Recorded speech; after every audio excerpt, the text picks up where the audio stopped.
focus in practice has been these past 2 weeks? Just being disciplined, focusing on taking it, one week at a time, one play at a time, focusing on communicating and just being disciplined, playing good sound football, putting a full game together. Yeah. What does the scout on TCU kind of look like from their offensive perspective before you guys have been playing? We know the tempo. We're aware of that. They got good playmakers outside. We think the game is going to be played out in space, so we know we got to swarm to the football and just be sound in our technique and play together. When does this rivalry game kind of come to mean to you over your years at SMU? It means a lot, just as soon as I committed here and I knew I was coming here, that was one of the things I looked forward to. I remember my freshman year going there. It was one of my first games starting. We went there and we won in 21. That was probably one of my greatest experiences. It was a lot of fun to go out there, have fun. So just want to have that feeling again. You talked about how TCU has the big playmakers on the outside. Does that motivate you in the secondary, knowing there are some big physical, talented players that you're going to have to match their level? We just welcome the challenge. I love a challenge. It's exciting. We're going to have to go out there. We're going to have a good game for us to win. So that's exciting for sure. What challenges does a guy like Josh Huber present, where he's clearly got a lot of confidence going into this game and he's putting it together in the passing game? Yeah.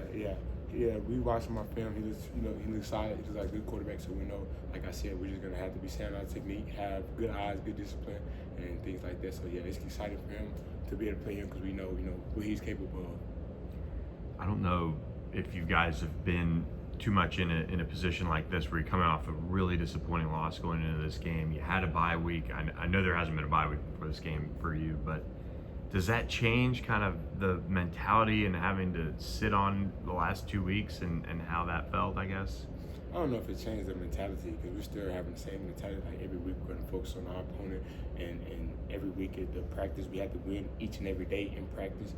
So I feel like our mentality is the same. I think the biggest thing we're focused on right now is winning each and every day, focus on making the right choices each and every day, so that way Saturday we could be the most prepared we can be. Do you think over the last however many years that you've been here that it's kind of ratcheted down for you maybe as an emotional game, and now you're seeing that you and your team have to go out and play it, I think Coach used the term against Nevada, passionately, not emotionally?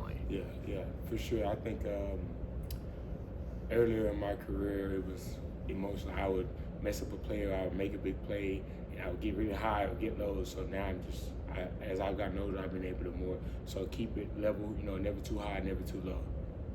Does it just come with experience, or is it going through certain experiences that get you there? Yeah, I think it's going through certain experiences, like I said, just from mistakes and big plays I've made. I've just learned, like, even if you make, a big play here, the next play that play doesn't matter anymore. You gotta be ready for this play. You know what I'm saying? So I think that those experiences for sure was helped me. I know he was taking a lot of reps already, but what have you seen from Kevin in the last week and a half since he's been named the starter? I think he looked good. I can tell he's prepared. He's always one of the first guys in, last guys out. So I can tell he's prepared, and in practice he's really sharp. So we're really confident in him and in the offense as a group.